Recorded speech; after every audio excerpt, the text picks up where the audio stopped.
Allah turunkan kemudian petunjuk pedoman berkehidupan supaya misi itu sukses dituntaskan.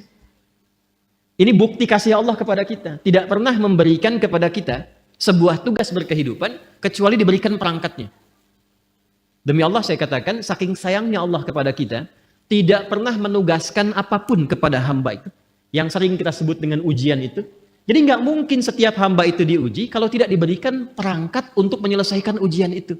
Jadi Allah tuh saking sayangnya, satu, menginginkan kita selalu tenang, senang, menginginkan kita terhormat. Jadi kurang sayang apa lagi? Kurang sayang apa lagi?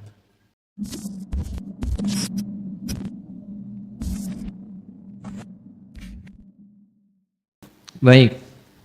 Islam datang membawa risalah ketenangan. Dan memang Nabi Adam pun ketika pertama kali bertugas di bumi, Allah memerintahkan untuk memulai tugasnya di bumi itu langsung oleh Allah difirmankan, semua misi yang dikerjakan oleh Adam alaihissalam itu yang paling menariknya adalah disertakan dengan konsepsi ketenangan dan kesenangan.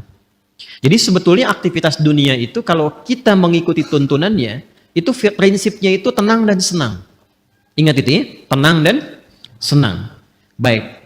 Itu ada di Quran surah kedua Al-Baqarah di ayat 38. Qulna bitu minha jami'a fa imma ya'tiyannakum minni huda faman tabi'a hudaya fala khaufun 'alaihim wala hum yahzanun.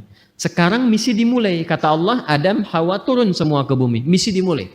Karena Nabi Adam, kakek moyang kita, dan istri beliau, Sayyidah Hawa alaihissalam, ingat ya, Allah menciptakan manusia pertama itu Adam dan Hawa. Bukan Adam dan Hendra. Ingat ya? Adam dan Hawa. Jelas? Betul ya? Betul. Jadi begitu kemudian disampaikan, misinya diviralkan. Apa tujuan mencipta Adam dan nanti keturunan yang disebut dengan Bani Adam, disebutkan 7 kali dalam Al-Quran itu, fungsinya adalah di bumi terkait dengan ibadah. Quran surah ke-51 ayat 56, "Wa ma khalaqtul jinna wal insa illa liya'budun." Nanti pekerjaan ibadahnya bukan di langit. Yang di langit ada malaikat yang bertasbih, bertahmid, bertakdis. Nanti di ayat 30 terusannya ditemukan. Ya kan? Wa nahnu nusabbihu bihamdika wa nuqaddis lak. Ya kan? Ada yang di langit. Cuma tugas kita bukan di langit. Tugasnya di mana? Di bumi. Itu yang dimaksudkan Al-Baqarah ayat 30. Wa idh qala rabbuka lil malaikati inni ja'ilu fil ardi khalifah. Tugas kita memakmurkan bumi, tugas kita beribadah di bumi ini. Karena tugasnya di bumi, maka Adam diturunkan. Ketika sudah siap, diturunkan ke bumi. Yang paling menarik, perhatikan kalimatnya. Fa imma ya'tiyannakum minni hudan. Maka tatkala misi dimulai itu, bersamaan dengan misi dimulai, Allah turunkan kemudian petunjuk pedoman berkehidupan supaya misi itu sukses dituntaskan. Ini bukti kasih Allah kepada kita. Tidak pernah memberikan kepada kita sebuah tugas berkehidupan kecuali diberikan perangkatnya. Demi Allah saya katakan, saking sayangnya Allah kepada kita, tidak pernah menugaskan apapun kepada hamba itu. Yang sering kita sebut dengan ujian itu. Jadi nggak mungkin setiap hamba itu diuji kalau tidak diberikan perangkat untuk menyelesaikan ujian itu. Bahkan yang paling rahman, karena itu sifat rahman hanya dilekatkan kepada Allah, tidak yang lain. Quran surah ke-17 ayat 110, Qulid'ullaha awid'ur rahman. Ya, ibu masih punya rahim. Manusia masih bisa belajar dari keteladanan itu, tapi rahman hanya milik Allah. Karena kasihnya begitu luas. Jangankan diberikan perangkat, dengan sifat rahmat Allah itu, kaidah langsung diturunkan. Allah langsung memberikan penjelasan, tidak mungkin bahkan seorang hamba diuji melampaui batas kemampuannya. La yukallifullahu nafsan illa. Itu sayangnya Allah kepada kita. Jadi nggak mungkin setiap kita itu diuji dengan persoalan. Apapun itu dalam kehidupan, kecuali kita memang punya kesanggupan menyelesaikan itu. Itu mesti yakin. Karena Allah yang sampaikan. Dan jangan diduga bahwa setiap orang yang duduk di sini tidak punya masalah, belum tentu. Ini wajah penuh persoalan semua gitu. Setiap kita punya persoalan yang berbeda-beda. Dan mesti yakin, ini kalimat pertama, dan secara psikologis, ini susah ditemukan dimanapun. Itu akan memberikan ketenangan pada jiwa kita. Jadi kalau bahasa psikologinya begini, ketika ada persoalan, katakan pada diri kita, kita pasti bisa menyelesaikan ini. Itu lebih menenangkan kepada jiwa dibandingkan membuat status. Kenapa harus aku ya Allah? Nggak akan selesai. Ingat ya, ujian tidak tuntas dengan menuliskan sebuah status. Tapi ujian bisa tuntas dengan membangun keyakinan kepada diri bahwa itu bisa kita sempurnakan. Lalu turunlah surah Al-Insyirah untuk memberikan kelapangan kepada jiwa. Inna ma'al usri yusra. Itu konsepsinya jelas. Jadi kalau sedang punya persoalan, katakan dulu pada diri kita. Insya Allah saya mampu mengatasi ini. Satu. Yang kedua, setiap masalah pasti ada solusinya. Kalau dipersingkat tuh begini bahasa singkatnya. Pasti selesai. Pasti selesai. Insya Allah. Itu kalimat ini, dua kalimat yang mahal ini, itu memberikan pengaruh kepada jiwa tuh luar biasa. Dan itu sangat mahal. Sangat mahal. Anda kalau konsultasi ke psikolog untuk dapat dua kalimat ini saja, berapa biaya yang dikeluarkan? Ya.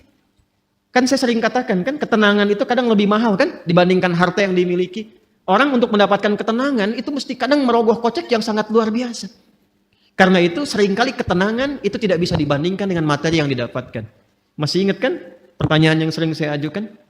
Pilih mana? Kaya tapi gelisah atau miskin tapi tenang?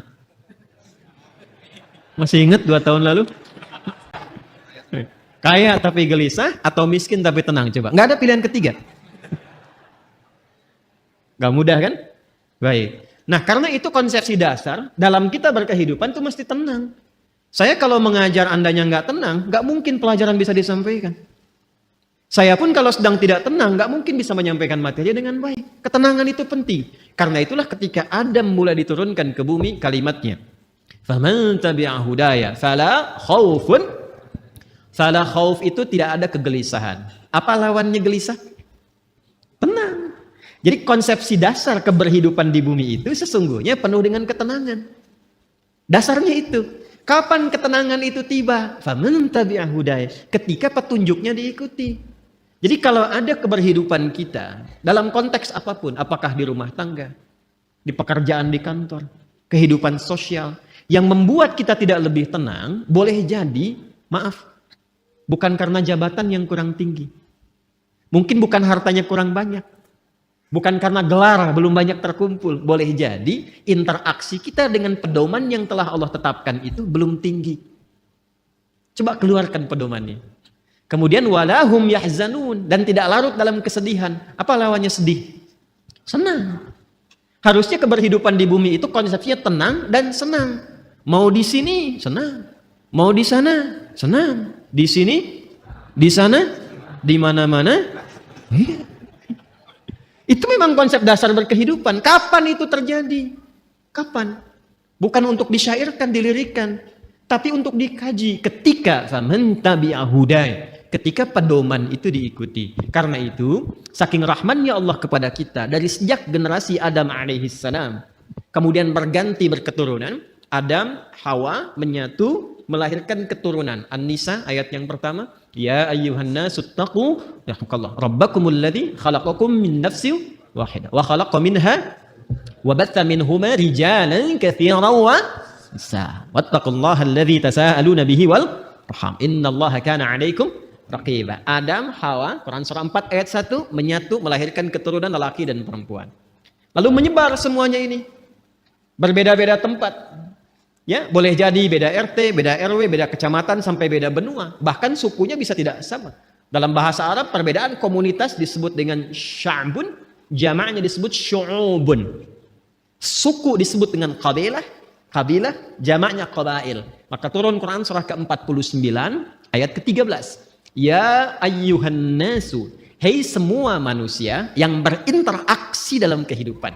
Jadi kalau disebutkan nas itu sifat manusia yang punya sifat sosial, akan butuh orang lain. Pasti berinteraksi. Kata Allah, hei semua manusia tanpa kecuali, yang dekat, menengah, ataupun jauh. Jadi yang merasa dekat dengan orang lain, dekat dengan Allah, atau menengah, ataupun tinggalnya di tempat yang jauh. Karena ya itu panggilan disebutkan 361 kali dalam Al-Quran, memanggil dengan semua jarak. Ayyuha, ayyunya munada, haknya tanbih. Ayyuha disebutkan 150 kali dalam Al-Quran, berfungsi untuk menguatkan dan mengingatkan. Kata Allah, saya tegaskan, saya ingatkan. Kalian semua itu, inna khalaqnakum min dzakari wa untha. Dengan keagunganku. Jadi, saking kita itu dinilai tinggi oleh Allah, Maka ayatnya dibuka dengan kata inna, menggunakan bentuk ta'zimun nafsi li ta'zimi sya'ni. Rumus cepatnya begini, rumus cepatnya. Jika ada dalam Al-Quran dibuka dengan kata inna, naknya panjang, tidak pendek. Karena ada inna. Jelas? Wal 'asr. Quran surah 103. Wal 'asr.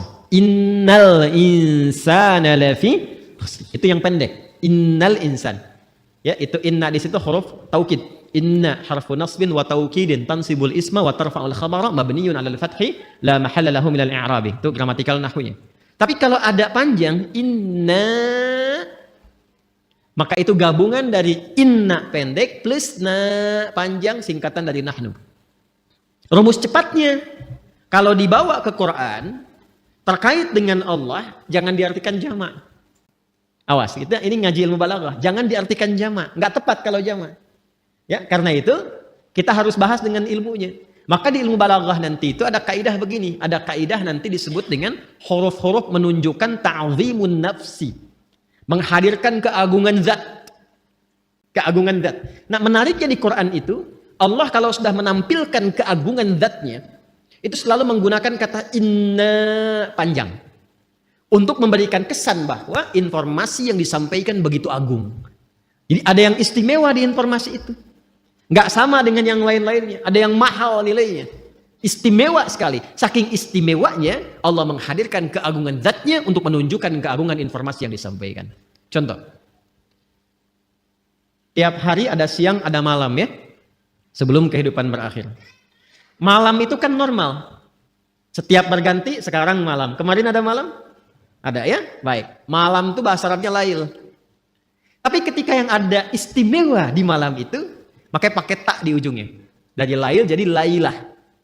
Saya tanya begini. Kemarin saat Ramadan, ada malam yang istimewa nggak? Namanya malam apa? Lailatul Qadar. Baik ya? Kalau ada tak berarti istimewa ya. Coba lihat surahnya, surah ke-97. Bukankah ketika menyebutkan malam Al-Qadar itu di depannya pakai inna panjang? Inna anzalnahu fi, untuk memberikan kesan bahwa informasi yang disampaikan begitu istimewa. Nah, kita ini manusia itu bukan makhluk biasa. Ini makhluk istimewa, Pak, Ibu. Jadi jangan melihat diri kita itu sebagai sesuatu yang rendah, tidak. Allah murka itu. Ya, kita itu makhluk yang istimewa. Saking istimewanya, itu Allah sudah menyampaikan dengan kalimat yang sangat indah dan menghiasi kita dengan segala kemuliaan dari ujung kepala sampai ujung kaki. Itu mulia. Buka Quran surah ke-17 Al-Isra ayat ke-70. Walaqad karramna bani Adam. Tuh, ada lam, ada qad. Lamnya taukid, qadnya tahqiq. Ya, jadi qad itu bisa tahqiq, bisa takrib, bisa taukid. Walaqad karramna, dan aku tegaskan kata Allah, aku jamin. Dengan keagunganku kata Allah, aku berikan semua sifat-sifat kemuliaan pada semua anak cucu Adam. Jadi dari ujung kepala sampai ujung kaki itu kita itu mulia. Ingat, harus paham ini ya. Saking mulianya kita ini dijaga oleh Allah supaya semua bagian tubuh kita itu tidak berinteraksi dengan segala yang bersifat hina. Karena itu semua fungsi tubuh kita harus digunakan pada yang baik-baik, pada yang mulia-mulia. Untuk itulah kenapa ada ayat turun membimbing tentang bagaimana cara menatap. Jadi melihat saja diatur. Kalau binatang kan tidak diatur. Coba lihat, monyet kan segera dilihat kan? Halo? Kenapa jadi tegang begini? Coba keragunan. Lihat monyet. Monyet segala dilihat kan? Apa saja dilihat? Pisang dilihat. Kacang dilihat. Antum dilihat. Ibu-ibu mau pakai jilbab, mau nggak pakai jilbab, dilihat juga. Mau yang ada aurat, yang terbuka aurat, yang tertutup, dilihat juga. Itu siapa? Monyet. Saya ulang, itu siapa? Monyet. Jangan disalahkan. Ada ibu-ibu lewat misalnya aurat terbuka, dilihat. Wih, haram, nggak bisa, monyet kok. Karena kita bukan monyet, kita bukan binatang, maka diatur. Penglihatannya diatur, jangan melihat yang tidak mulia kata Allah, karena matamu itu mulia. Maka turunlah Quran surah Cahaya, surah 24 ayat 30 untuk laki-laki, ayat 31 untuk perempuan. Qul lil mu'minina yaghuddu min absar wa qul lil mu'minati yaghuddna min absar. Kata Allah, kamu itu makhluk mulia. Karena itu pandanganmu pun harus mengarah pada yang baik saja. Ketika yang dipandang itu nggak bagus, palingkan. Ghaddul basar itu bukan nggak boleh lihat. Ketika yang dilihat tidak layak, jangan dilihat. Gambar-gambar yang tidak elok, jangan dilihat. Tontonan yang tidak bagus, jangan dilihat. Proyek yang bukan punya Anda, jangan dilihat. Alas kaki keluar dari sini bukan punya Anda, jangan dipaksakan dilihat-lihat. Paham? Kenapa? Karena kita itu mulia. Maka muncul hukum haram. Haram itu akarnya seakar dengan kata hurmah. Diserap ke dalam bahasa Indonesia menjadi hormat. Hormat itu dari bahasa Arab. Asalnya hukum haram itu, ini dasarnya filosofinya, maknanya. Kenapa hukum haram ini muncul? Dasarnya bukan ingin membatasi manusia beraktivitas, bukan. Tapi Allah menginginkan kehormatan kita terjaga. Jangan dilakukan. Kalau kamu mengerjakan ini, kehormatan kamu runtuh di hadapan Allah dan manusia. Coba silahkan cek. Kalau ada orang mencuri dan diketahui mencuri dipublikasikan, kehormatannya runtuh tidak? Runtuh. Pezina diketahui, runtuh. Pembegal, pencuri, perampok, koruptor, terbuka, runtuh. Allah tidak ingin. Allah tuh sayang dengan kita. Jangan sampai terjadi. Jadi tidak harus semua dilihat. Yang melihat semuanya tanpa batasan, siapa? Jadi kalau ada manusia ingin selalu melihat tanpa ada batasan, ya patut dipertanyakan, di mana nilai kemanusiaannya? Jelas sampai di sini? Ini gambaran ujung kepala sampai dengan ujung kaki. Jadi Allah tuh saking sayangnya, satu, menginginkan kita selalu tenang, senang, menginginkan kita terhormat. Jadi kurang sayang apa lagi? Kurang sayang apa lagi?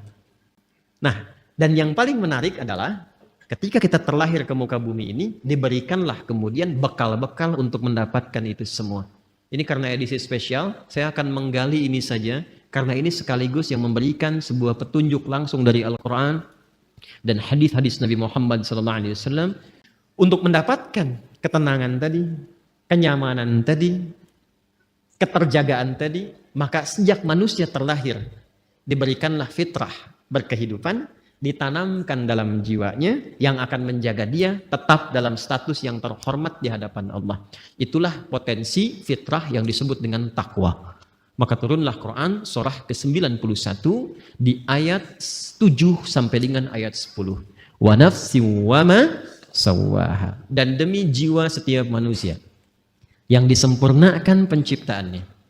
Fa'alhamaha fujuraha wa taqwa. Maka demi menyempurnakan itu ditanamkanlah pada dirinya fitrah, potensi-potensi kebaikan, yaitu satu katalisnya namanya fujur, dan inti hidup berkebahagiaan itu yang disebut dengan takwa. Tugas kita adalah mengoptimalkan fitrah potensi takwa ini.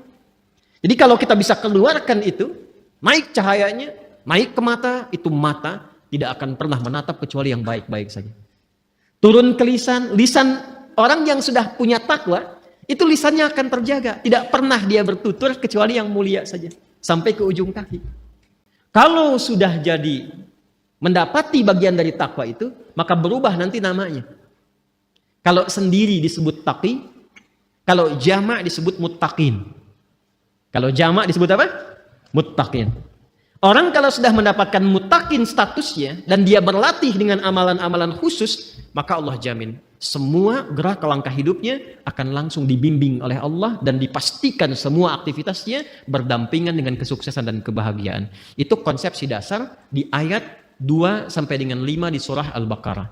Dzalikal kitabu la raiba fihi hudal lil muttaqin. Siapa muttaqin itu? Ayat 3-nya. Alladzina yu'minuna bil ghaib. Baik, latihannya. Wa yuqimunas wa mimma razaqnahum walladzina yu'minuna bima unzila ilaihi wa ma unzila min wa bil akhirati hum yuqinun. Lihat, ulaika ala hudam rabbih wa ulaika humul muflihun.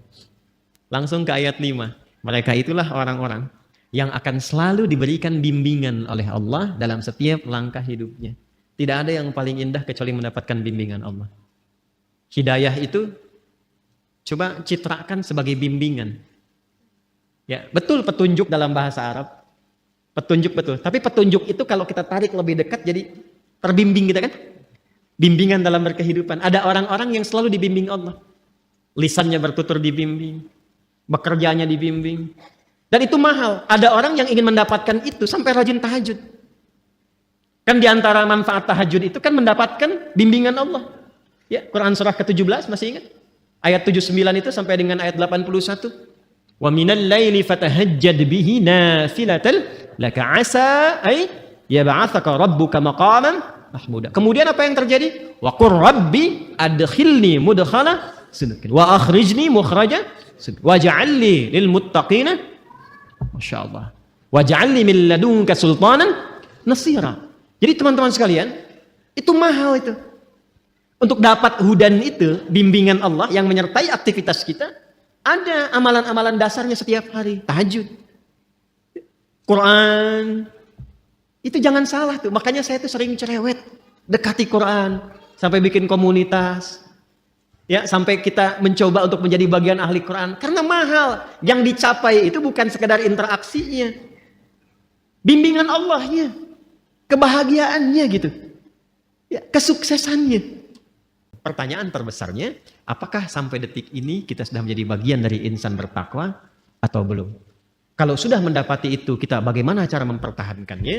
Kalau belum mendapati itu, bagaimana mengoptimalkannya? Itu yang coba kita gali di pertemuan malam hari ini. Kita akan mengaji malam ini dengan nuansa ilmiah yang tinggi. Karena itu butuh fokus yang luar biasa. Karena boleh jadi detil pembahasan ini belum didapati di kitab-kitab khusus. Jadi kita mesti menyatukan dulu beberapa referensi, baru kita bisa mendapatkan tautan-tautan ini. Karena itu, ini kajiannya cukup mendalam di malam hari ini. Sekali lagi, butuh fokus untuk kita semua. Kemudian nanti ada beberapa yang ingin saya tuliskan juga, dan ini akan menentukan pengenalan jati diri kita kepada diri kita masing-masing. Baik, kita mulai pembahasan kita malam hari ini, dan kiranya saya akan memulai untuk memberikan gambaran dalam bentuk tulisan. Bismillah. Mohon untuk dicek terlebih dahulu. Terdengar suara saya insyaallah? Baik ya. Di luar mudah-mudahan jelas ya suara saya. Kalau saya menulis di sini kelihatan di sana? Ya, sudah pasti tidak, sudah pasti. Jadi kalau kelihatan Anda luar biasa gitu. Saya ingin memastikan aja gitu kan. Baik. Nanti kalau ada sebagian sisi tidak terlihat, bisa nanti di-review ya, pada kajian yang telah terekam di YouTube, nanti dicek kembali. Dan memang dalam kehidupan itu seperti itu. Kita tidak bisa memuaskan semua kalangan. Ya. Yang bisa kita lakukan memberikan yang terbaik, sekalipun tidak mengharapkan kepuasan bagi seluruh kalangan. Jelas sampai di sini? Baik ya. Ibu kelihatan Bu? Belum ya, belum saya tulis. Luar biasa. Baik, bismillah. Ini saya akan membuat seperti ini dulu. Nah. Oke. Enak ya. Kurang lebih kotak seperti ini. Sudah? Baik. Lalu saya buat lagi lebih kecil skalanya seperti ini. Ya. Kadang-kadang orang sekarang ada yang membuatnya seperti ini. Ya. Kita hapus saja ya. Jangan menggoda, saya sudah berkeluarga. Susah dihapus rupanya. Memang kalau hati sudah tersakiti agak sulit untuk dikembalikan. Ya sudahlah, ini bagian yang terakhir. Ini takin begini. Ya, baik. Gambar apa ini? Sudah ya? Baik, lihat baik-baik sekarang. Sekarang baru akan saya berikan namanya. Kotak besar, bagian terluar, kita tuliskan dengan nama Sadrun. Sadrun, Sad, Dal, Ra. Jamaknya Sudur. Sudah? Tenang, pelan-pelan dulu. Saya tes ya, kotak besar bagian terluar diberi nama dengan apa? sadrun. Jamaknya apa? Sudurun. Di dalam kotak ini ada yang skalanya lebih kecil. Yang kedua nih, setelah kotak yang besar, di dalamnya ada lagi. Ini ilustrasi saja ya. Saya buat kotak lagi, diberi nama qalbun. Qalbun. Jamaknya qulubun. Namanya qalbun, jamaknya apa? Qulubun. Baik. Pelan-pelan. Di dalam kotak ini ada yang paling kecil. Ingat, ada 3 ya. Ada 3. 1 sodrun, jamaknya sudurun. Kedua qalbun, jamaknya qulubun. Yang paling dalam ini namanya nafsun. Nafsun.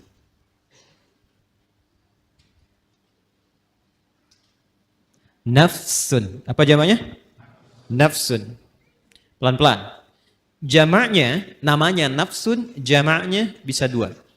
Bisa anfus, bisa nufus. Ya? Bisa anfus,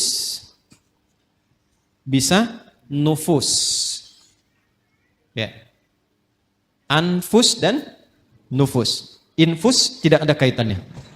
Ya. Jadi nafsun jamaknya anfus dan nufus. Sudah. Di dalam nafsun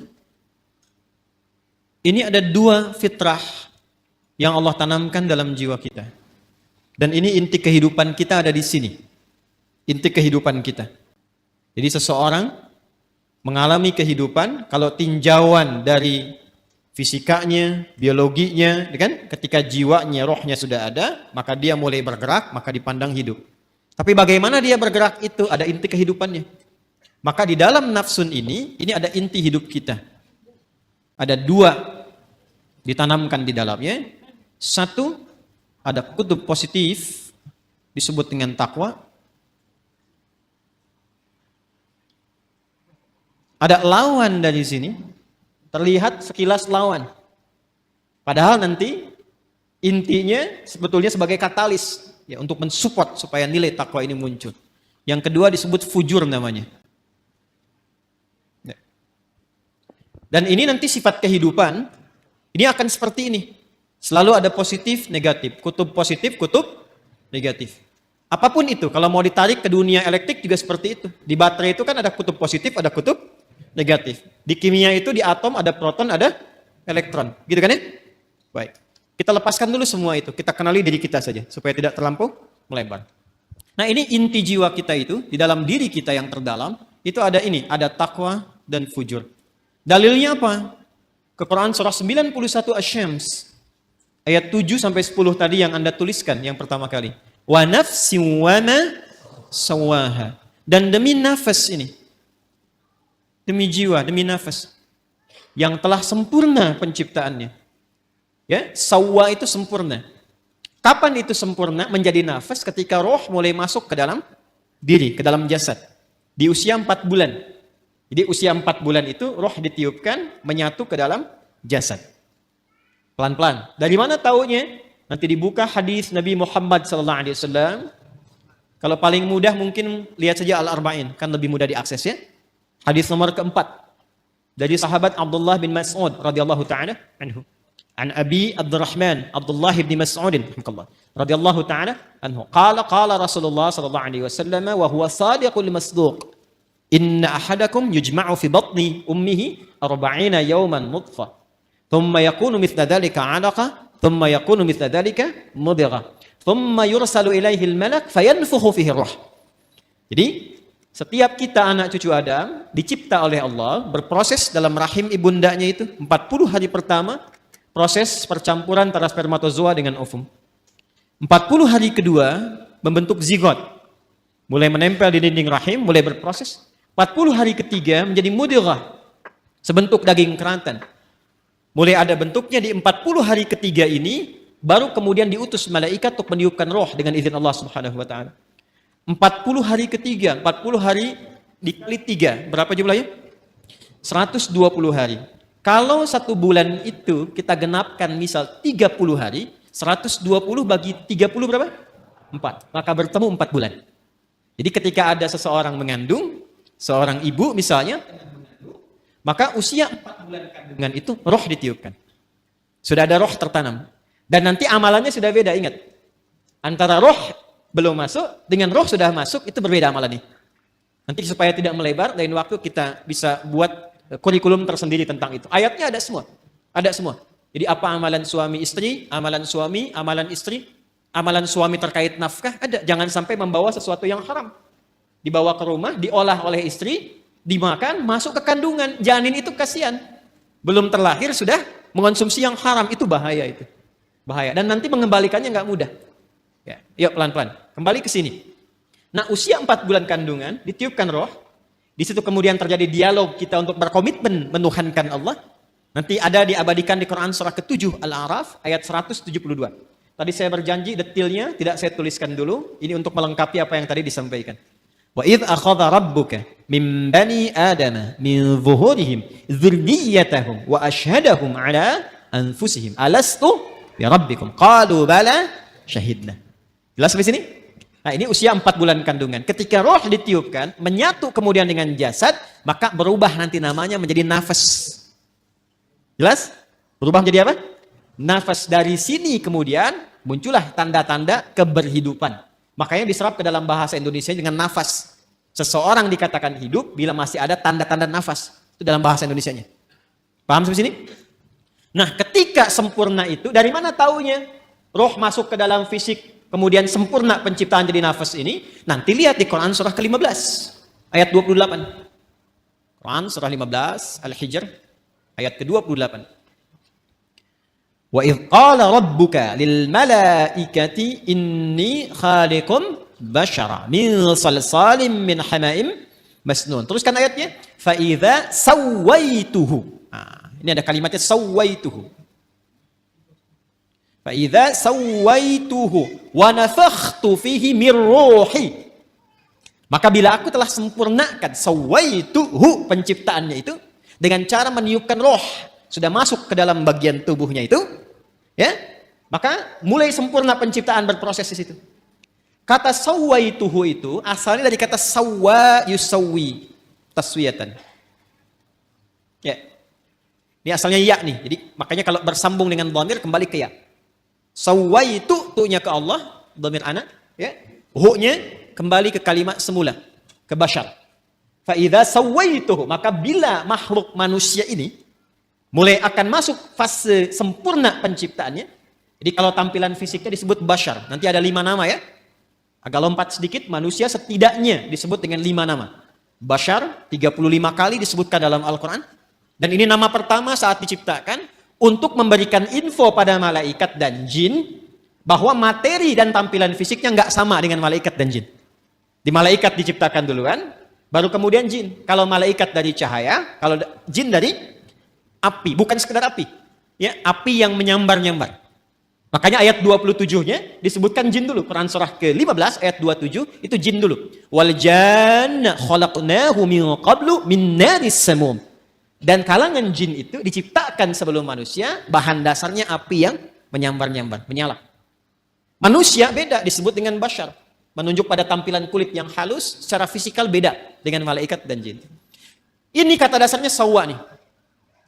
Ya, sempurna. Jadi ketika disebut sempurna itu, kalau rohnya sudah masuk ke dalam jasad. Ketika masuk itu menjadi nafas. Dari mana taunya? Tafsir ke Quran surah 91. Ayat 7 itu sampai dengan 8. Wa nafsin wa ma sawwaha. Dapat sawanya nih. Ya, dan demi nafas yang telah sempurna tertanam, sempurna, tercipta dalam jiwa itu, menyatu ke dalam tubuh kita itu, maka ketika sempurna itu terjadi, diilhamkanlah fa'alhamaha fujuraha wa taqwaha.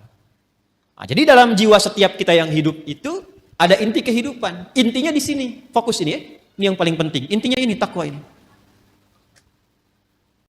Jadi generator hidup kita itu ada di jiwa takwa.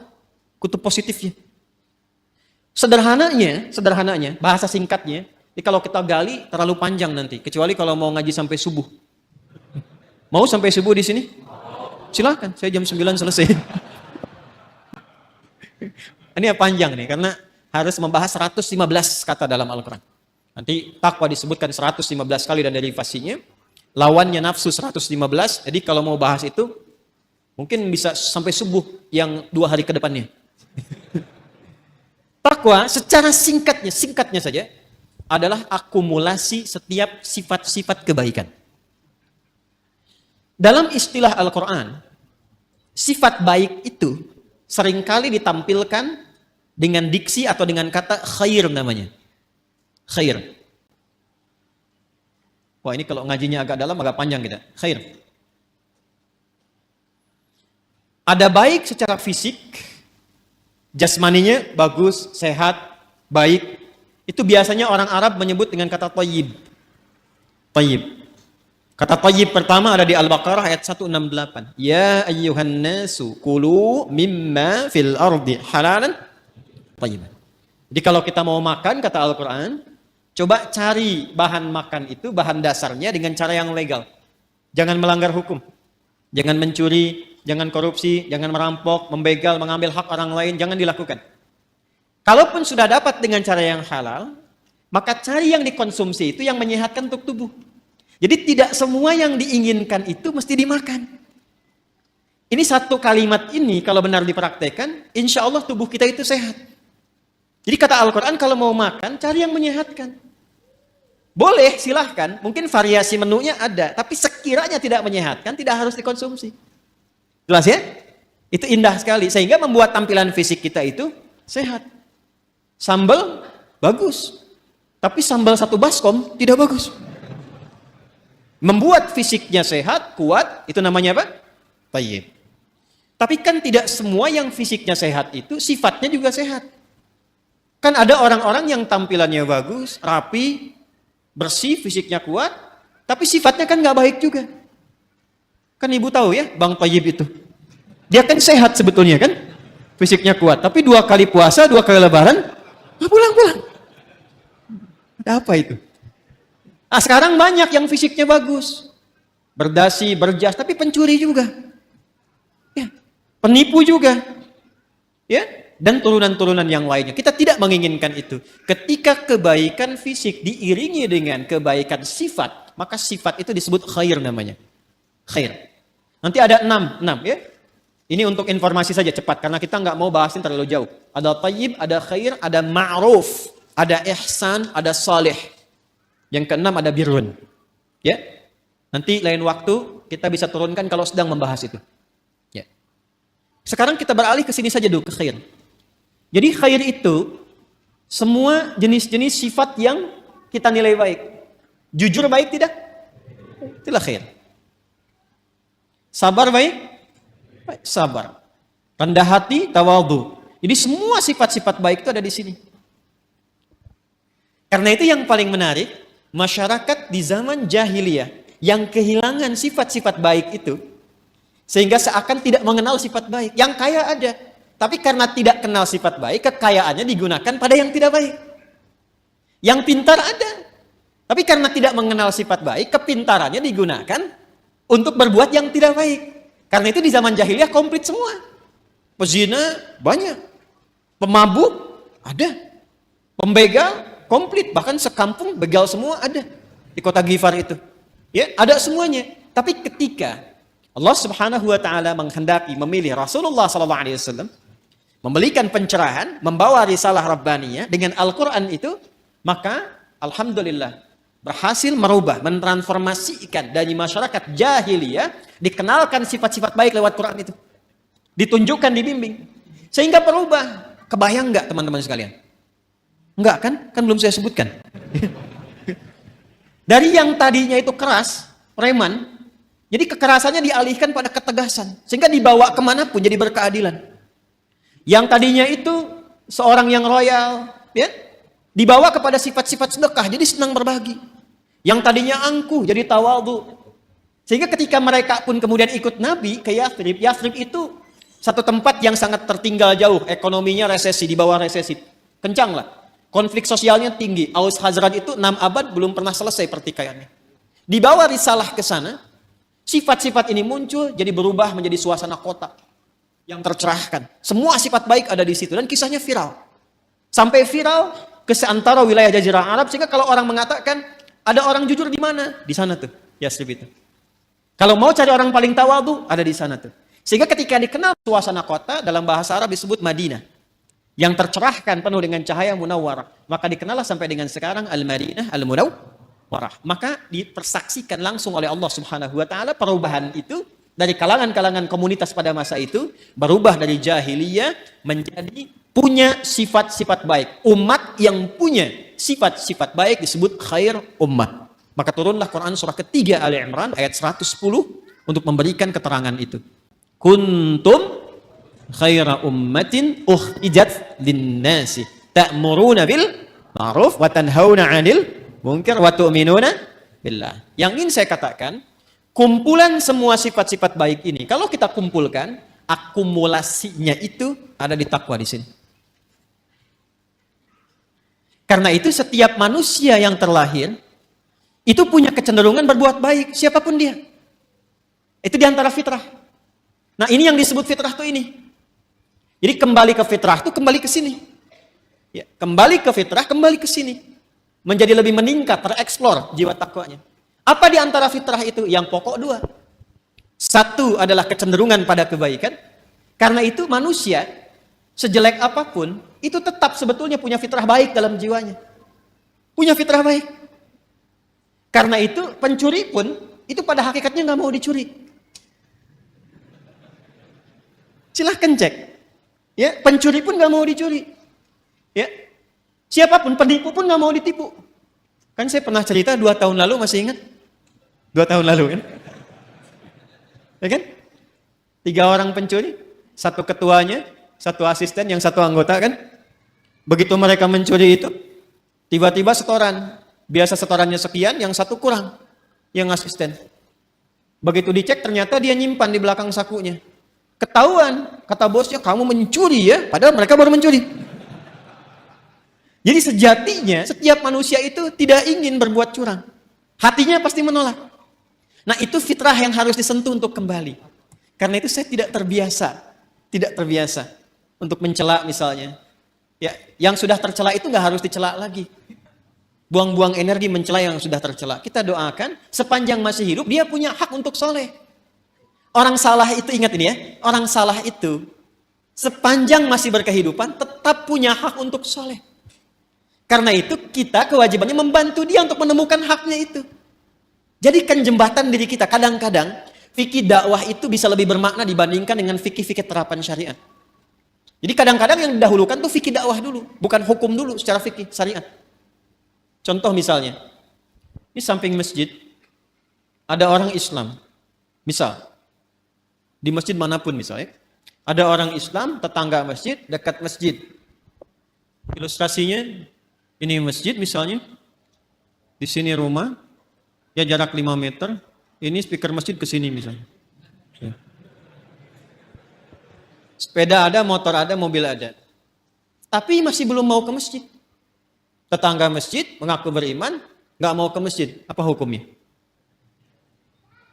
Oh, bakar rumahnya. Enggak. Ya.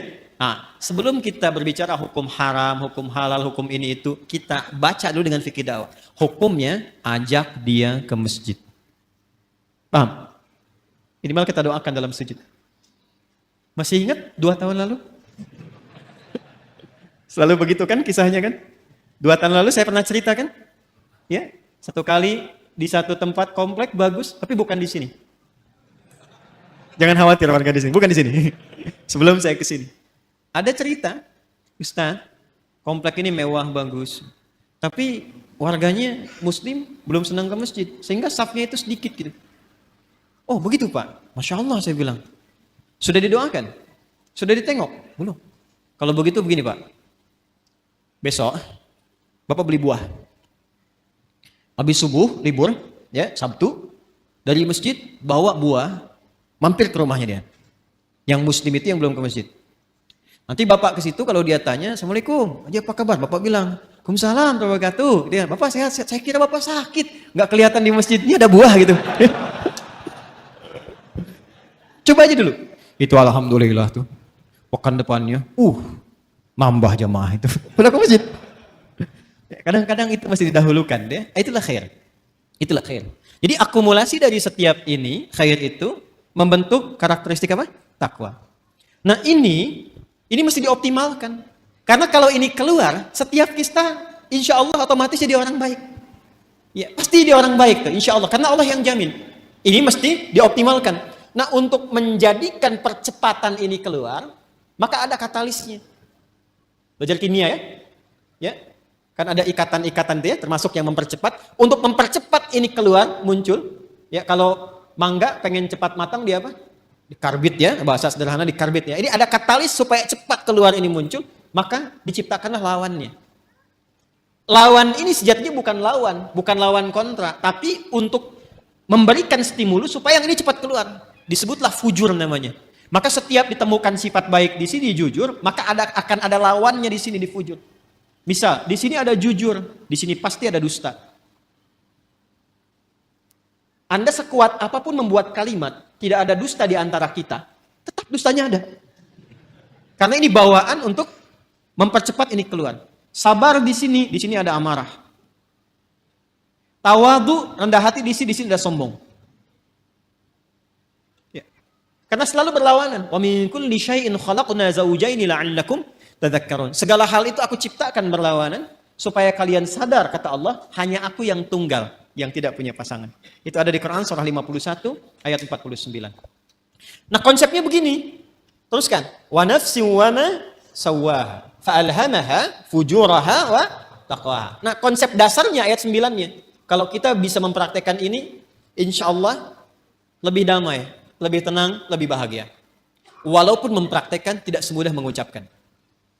Qad aflaha man zakka. Dijamin kata Allah. Jadi qad itu ada tahqiq, ada takrib. Takrib itu untuk mendekatkan sesuatu. Jadi kalau informasi ada pakai qad berfungsi takrib, artinya momennya sudah dekat. Misal, kan kalau mau salat ada iqamah ya? Qad qamatis salatu qad qamatis salah. Nah, dengar itu? Dengar ya? Qad qamatis salah maksudnya apa? Salat sudah dekat, siap ditunaikan. Qadnya takrib di situ. Ada yang bermakna tahqiq, taukid, penguat, penjamin. Ya, yang di sini itu penjamin, penguat. Ya, qad aflaha man zakkaha. Kata Allah, aku jamin. Orang akan mendapatkan atau cenderung lebih bahagia, lebih sukses, lebih nyaman hidupnya, zakkaha bila mampu menyucikannya. Ini mahal sekali kalimatnya. Teman-teman, ikhwan, ibu dan bapak, mencuci, tahu mencuci? Sudah pernah nyuci kan? Mencuci, misal, mencuci pakaian, baju. Kalau ada orang mencuci baju, maaf, yang dibuang itu kotorannya atau bajunya? Kotorannya, yakin ya? Bukan bajunya kan? Oh ya. Jadi kotorannya. Supaya apa dicuci? Bersih. Apa lawannya bersih? Kotor. Masya Allah. Jadi kotor itu diciptakan oleh Allah bukan untuk menjadikan tampilan kita kotor, bukan. Tapi untuk menampakkan kebersihan. Sebab gak mungkin ada bersih kalau gak ada kotoran. Jadi filosofi kotor itu bukan untuk menjadikan kita menjadi kotor, bukan. Tapi supaya bersihnya tampak. Sebab kalau nggak ada kotornya ngapain dicuci? Jelas ya? Nah, jadi ini poinnya. Jadi cara membacanya itu, ini kalimatnya tinggi. Makanya dibacanya nanti pakai isti'arah di balaghah. Membacanya tinggi sekali. Jadi mencuci itu bukan bermaksud menghilangkan jiwanya. Bukan. Bukan menghilangkan pakaiannya. Tapi ditampakkan lawannya ini supaya yang bersih muncul. Gelas bisa dilap. Kapan dilap? Kalau kelihatan ada debunya. Wajah dilap-lap. Kenapa? Karena ada kotoran yang tampak di wajah. Kalau nggak ada yang kotor, ngapain dilap? Jelas ya? Baik. Nah ini cara membacanya, terapkan ke sini. Amarah itu diciptakan bukan ingin menjadikan seseorang itu pemarah, bukan. Tapi supaya sabarnya muncul.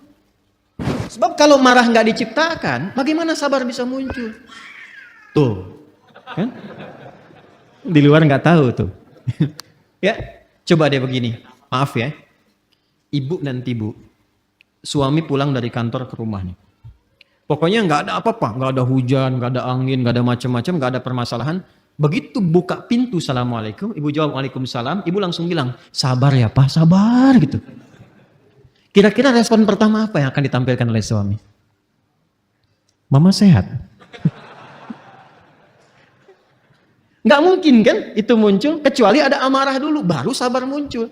Jadi ternyata sabar itu bisa muncul kalau amarahnya sudah keluar. Maka cara memandang setiap persoalan itu paling gampangnya, ingat ya, tadi saya katakan mudah diucapkan, tapi juga tidak mudah untuk dipraktekkan, perlu berlatih. Ketika ada sesuatu yang tidak disukai, cepat cari lawan yang disukai. Karena fujur itu ditampilkan supaya takwanya muncul. Jadi kalau sekiranya Anda melihat berita, mendengar misalnya, ya, ada yang berdusta, tandanya kita harus jujur. Ada yang sombong, tandanya kita harus rendah hati. Ada yang cemberut, lawan cemberut apa? Ada yang menangis, lawan menangis apa? Ibu pulang ke rumah, datang suami.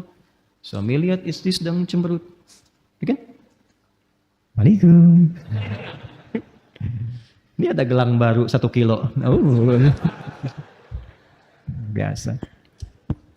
Tapi kan ini nggak mudah. Apalagi kalau ada persoalan-persoalan hikmah, kadang-kadang nggak seperti itu pula. Tapi ini standarnya. Jadi yang saya ingin katakan adalah, itu di takwa semua sifat baik. Yang fujur itu katalis, stimulusnya supaya cepat naik. Persoalannya apa? Persoalannya, kalau fungsinya itu tidak sesuai seperti yang Allah tetapkan. Jadi keluar dari fungsi. Nah ini yang diinginkan oleh setan. Setan itu, sejak mula dia mengajukan proposal untuk menggoda anak cucu Adam dan ikut turun ke bumi, dia sudah mengajukan permohonan kepada Allah untuk menggoda, memanfaatkan sifat fujur supaya dia berdiri sendiri, bocor, keluar punya jalur sendiri. Yang seharusnya mensupport takwa muncul, dibikin bocoran di sifat fujur itu supaya keluar sendiri punya jalur. Itu ada di Quran surah keempat An-Nisa ayat 118. Ya. La'anahullah. Kemudian dia berkata, waqala la'attakhidanna min 'ibadika nasiban mafruḍa. Coba Pak, lihat. Nanti kalau ngaji lagi bawa mushaf ya. Ya, Quran surah keempat ayat 118. Paling kanan tuh agak ke bawah. Setan dilaknat oleh Allah, lantas dia mengajukan permohonan. Ya Allah, perkenankan aku. Ya, berikan aku kesempatan untuk membuktikan aku lebih hebat dibandingkan dengan Adam, katanya. Selalu begitu. Caranya bagaimana? Aku ingin menggoda, memberikan sebuah jalan baru secara halus supaya satu bagian dari 2 bagian fitrah manusia itu, ya, aku berikan jalur sendiri supaya keluar. Dan dari situ muncul kemudian maksiat, keluar bergeser. Bergeser dari jalur yang benar itu disebut dengan fusuk, ya, pelanggarannya disebut dengan asa, sifatnya disebut dengan maksiat. Maka dibuatlah oleh setan itu sebuah jalur baru, ya, dengan cara yang halus, seakan-akan tak terasa, kayak air meresap tiba-tiba basah, gitu. Dalam bahasa Arab disebut dengan was-was. Maka dia masuk dari jalur ini, dari atas, sudur. Alladzi yuwaswisu fi, masuk lewat sini, menghembuskan penyakit ke kolbu juga, ya. Kemudian tembus ke sini ke nafas, jalurnya ke sini ke fujur. Perhatikan, fokus baik-baik. Yang seharusnya bersifat begini menjadi katalis, dibikin jalur sendiri keluar ke sini. Sehingga apa? Ini amarah yang seharusnya mensupport sabar, dia keluar sendiri ke sini. Ya, kalau bahasa apa Rusianya tuh ujuk-ujuk ya. Ya. Ujuk-ujuk marah aja gitu, ya. Ini ke sini nih. Jadi ini keluar nih. Jadi kalau dia keluar sendiri, akhirnya menjadi sifat mandiri yang jelek, yang buruk, ya, yang buruk. Sesuatu yang buruk itu dalam bahasa Arab disebut dengan su namanya. Apa? Su. Jadi ini mandiri dikeluar nih, dusta keluar sendiri, amarah keluar sendiri. Maka dia keluar dari fujur ini kepada nafas. Keluarlah dari sini ini su. Jadi setan memberikan was-was, memerintahkan tuh ammar. Ya, kalau memerintahkan kepada sifat ammarah berkali-kali terus begitu. Maka muncullah Quran surah ke-12 Yusuf ayat 53. Tadi Anda tuliskan. Ya. Untuk menggambarkan itu, wa ma ubarni'u nafsi innan nafsa la ammaratum bisu. illa ma rahima rabbi. Aku nggak bisa menilai diriku itu orang suci. Fala tuzakku anfusakum. Jangan menilai diri kita suci, tidak. Sepanjang masih hidup, akan selalu ada peluang setan menggoda dan membocorkan sifat fujur ini. Sehingga keluarlah perbuatan su dari nafas. Kita menyingkatnya karena nafas asalnya netral, nafas itu netral. Tapi ketika yang keluar su, kita sering satukan nafas dengan su, jadi nafsu. Oh. Ini kan bahasa kita saja ini. Asalnya begitu. Padahal nafas itu netral tadinya. Ya, nafsu itu netral. Cuma kenapa menjadi negatif? Karena ini yang dimaksudkan. Su keluar dari sinilah, ammaratun bisu. Keluarnya dari sini. Ini yang menjadikan kadang-kadang manusia alih-alih dia jujur, kemudian dia berdusta. Alih-alih dia tawadhu, kemudian dia sombong. Penyebabnya itu. Ya, penyebabnya itu. Ini yang menjadikan dalam jiwa kita selalu ada pergolakan. Ya, selalu ada pergolakan, nggak pernah berhenti, nggak pernah selesai. Ini pun Anda keluar dari sini, itu nggak selamanya langsung pada satu tujuan. Pasti akan bergolak dulu nih. Ya, ini masih macet, tar aja dulu sini dulu gitu kan. Aduh cepat pulang, gini macam-macam tuh. Ya, akan ada selalu seperti itu. Nah, sesuatu yang bergolak, tidak pernah tenang pada satu keadaan, itu bahasa Arabnya disebut dengan kolbun. Dari kata qoluba yaqlabu. Sesuatu yang senantiasa bergolak. Karena itu tempat bernaungnya nafas disebut dengan kolbu. Untuk memberikan kesan bahwa di dalamnya selalu ada pertarungan antara nilai-nilai kebaikan diakumulasi oleh takwa dengan bisikan-bisikan setan yang membuat fujur itu mandiri untuk keluar. Apakah Allah membiarkan begitu saja? Tidak. Allah punya sifat Rahman, punya sifat Rahim, dan rahmat Allah kepada hambanya itu tidak bisa dinilai. Saking luasnya. Saking luasnya. Maka saking sayangnya Allah kepada kita, ditetapkanlah dua hal. Dan ini yang betul-betul kita jaga. Betul-betul kita jaga. Untuk bisa mengoptimalkan takwa ini, sekaligus menekan supaya fujurnya tetap ada fungsinya. Kalau bisa kita kerjakan dan optimalkan dua hal ini, maka tidak ada tempat bagi setan untuk membangun celah pada jiwa kita. Satu, secara fitrah, Allah tugaskan malaikat untuk mensupport jiwa takwa itu. Jadi ada malaikat yang bertugas juga mendampingi kehidupan kita, yang diantaranya memberikan dorongan-dorongan pada kebaikan. Karena itu menariknya, malaikat disebutkan 88 kali dalam Al-Quran, setan disebutkan 88 kali. Dan itu akan selalu bertarung, bisikan-bisikan itu. Nah, ya. Allahu Akbar, Allahu Akbar. Pernah ada suasana hati? Cepat, sudah adzan, siap-siap. Pernah ada begitu? Tapi ketika La ilaha illallah baru adzan, belum qomat. Pernah begitu? Iya kan? Ya. Wujuhu yawma idzin nadhirah. Wajah-wajahnya kelihatan. Ya itulah pertarungannya selalu begitu. Selalu begitu. Maka apa kata Nabi sallallahu alaihi wasallam? Istafti qalbak. Tanyakan pada jiwa hatimu yang paling dalam ketika kita berada dalam suasana-suasana untuk memberikan sebuah putusan. Jadi kalau sedang ada kegelisahan, harus memilih misalnya, kan yang paling sulit itu dilema di antara dua cinta. Gitu kan?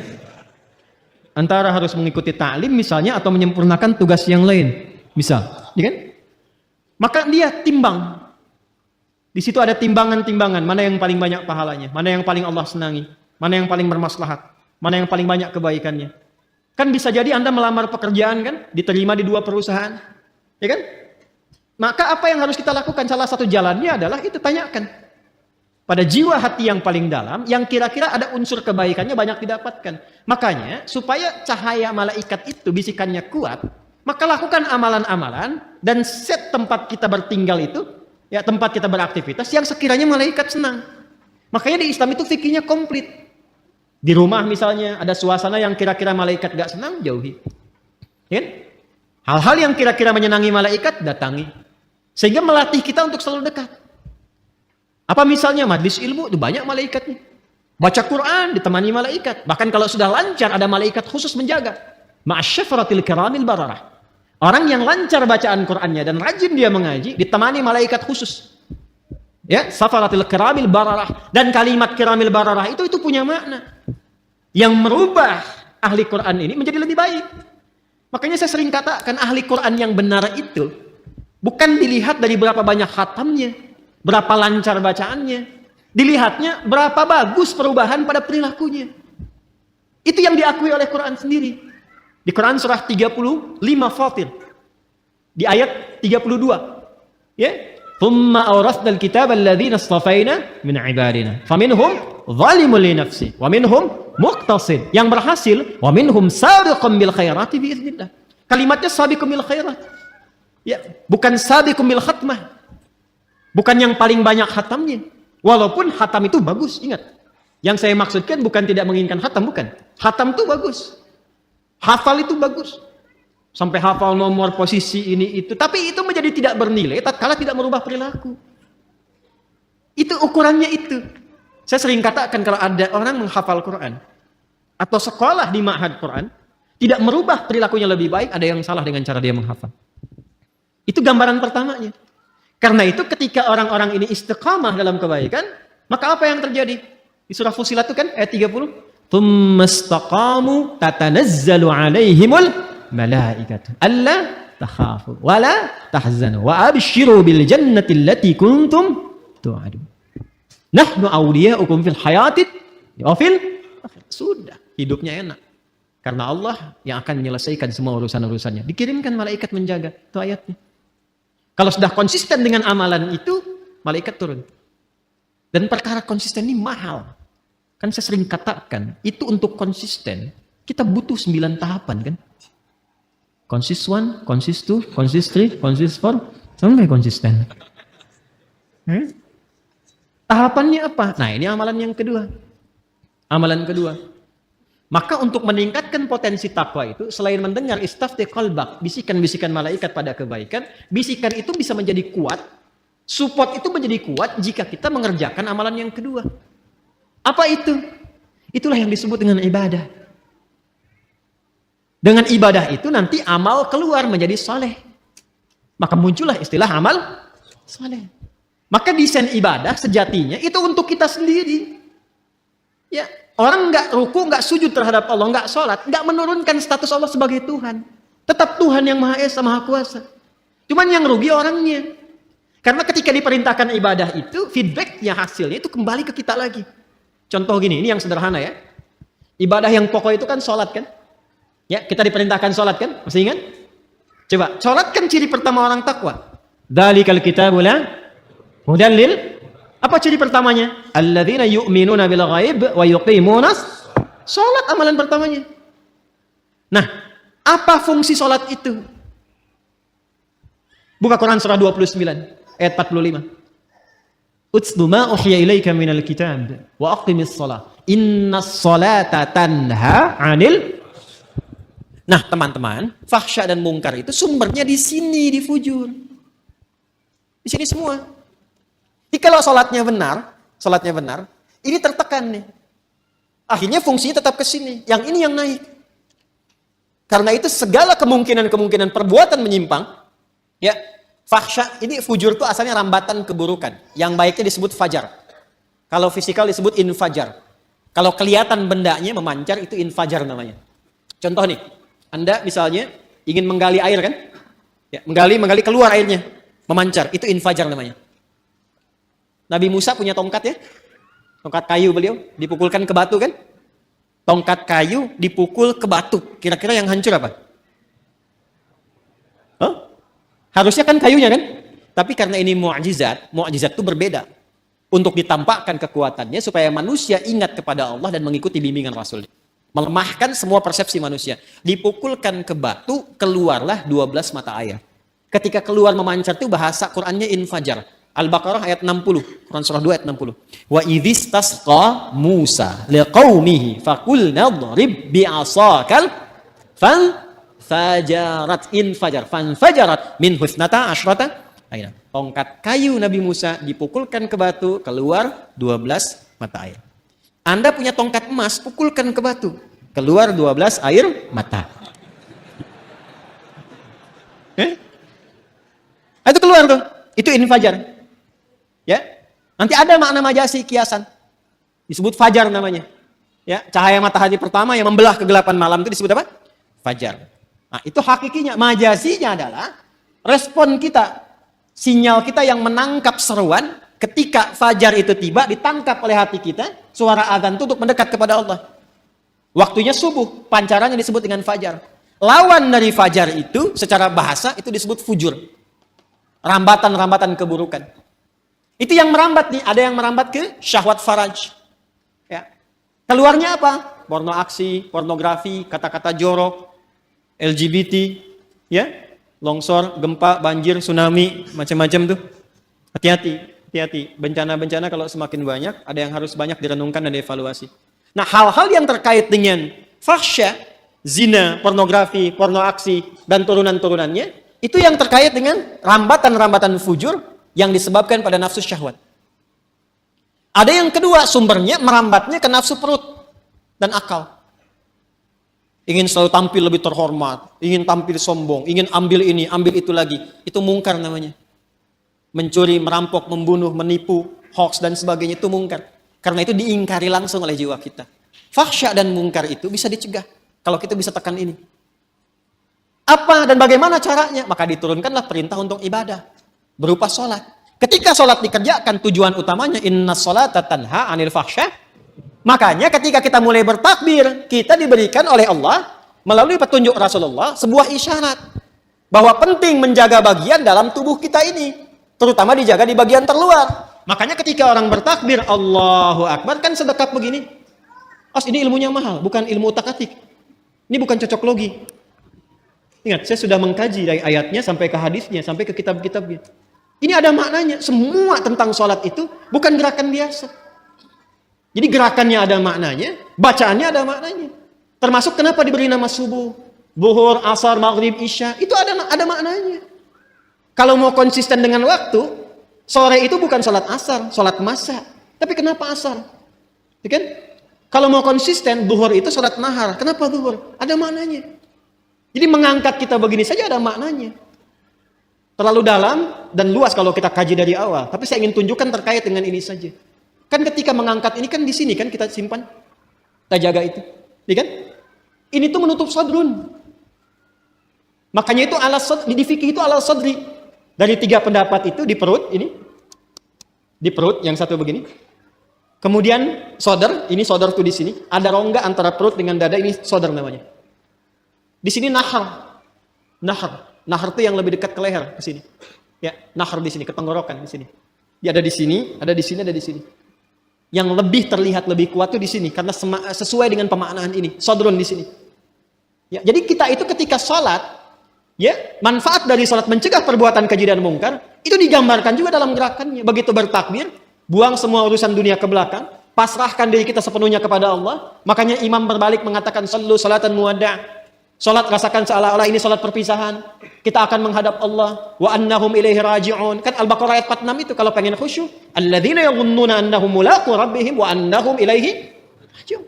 Rasakan kita akan menghadap Allah dan mungkin itu salat terakhir yang kita tunaikan. Itu membawa kehusyuan. Makanya kita pasrah dan buang semua urusan dunia ke belakang, jangan dibawa dalam salat. Kadang yang menyebabkan kadang yang menyebabkan ada orang tidak khusyuk itu ketika dia bertakbir, dunia masih di bawah, itu problemnya. Jadi lisannya Allahu Akbar, tapi status IG-nya itu masih Akbar. Handphonenya itu masih Akbar. Sehingga kadang-kadang menghentikan sholat hanya untuk menjawab handphone. Ya, itu yang terjadi. Jadi ketika sudah diangkat, dibuang, disimpan di sini kan? Ya kan? Saya merajihkan yang ini. Saya secara pribadi ya. Kalau ingin bersedekap, saya merajihkan yang di sini. Dan kita menghormati yang di sini. Nggak boleh langsung cepat menyalahkan. Tidak boleh. Saya tidak mengajarkan Anda untuk membawa peluru, mempersalahkan orang lain. Biasakan berdiskusi dan banyak mendengar. Karena Allah menciptakan telinga kita 2. Lisan itu 1. Supaya banyak mendengar. Jelas ya? Kalau tidak sepakat, sampaikan alasan. Setelah itu tetap berteman baik. Perbedaan pendapat tidak mengharuskan kita tidak minum teh bersama. Jelas ya? Baik. Dan disimpan di sini kan? Ini lebih semakna. Menjaga ini sadrun, karena sadrun tempatnya di sini. Dan tahukah Anda asal mula sebabnya ini? Kenapa kemudian meletakkan tangan di sini? Asalnya kan begini, Irsal. Hadis-hadis awal tentang sholat itu gerakannya begini. Allahu Akbar. Dan jangan selalu dipahami yang begini Syiah, tidak.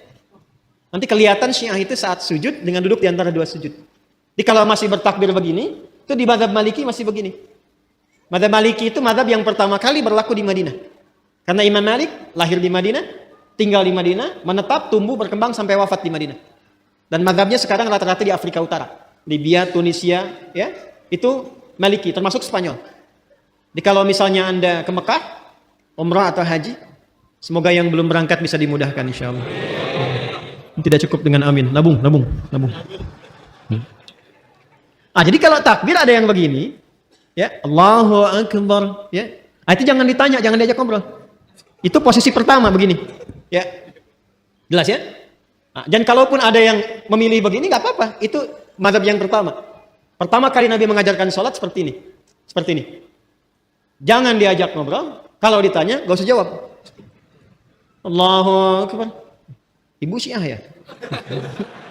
Bukan saya epi. Bisa dijawab, udah. Dia lagi sholat. Jelas? Ada kejadian. Seseorang berbuat salah. Kesalahannya cukup besar. Bahkan dari riwayat menyebutkan termasuk dosa-dosa yang seharusnya dihindari. Dosa besar. Lalu apa yang terjadi? Dia datang kepada Nabi untuk dihukum. Ini Masya Allah sahabat dulu itu. Jadi kalau berbuat salah, ini yang mahal ini. Mengakui diri ke hadapan hakim tertinggi, minta untuk diluruskan, bahkan tidak sungkan dihukum. Bukan bersembunyi dan sulit dicari gitu. Ya, itu datang sendiri. Datang. Ya Rasulullah, saya berbuat salah, tolong hukum saya. Itu qadar Allah menjelang sholat. Di Nabi bilang, sudah, sholat aja dulu. Begitu sholat, turunlah kemudian Quran surah ke-11 Hud. Ayat ke-114.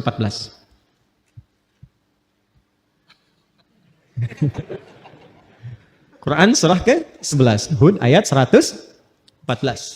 Buka surahnya. Aqimis salata tarafain nahar wa zulafan minal lail. Innal hasanati yudhhibunas sayyi'at. Itu asalnya. Quran surah 11 ayat 114.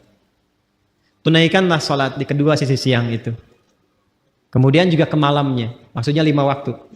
Nanti ini disinggung, ini bahasanya tinggi. Nanti yang seperti ini banyak, seperti di Al-Isra ayat 78. Aqimis salata liduluki syamsi ila ghasaqil laili wa qur'anan fajr.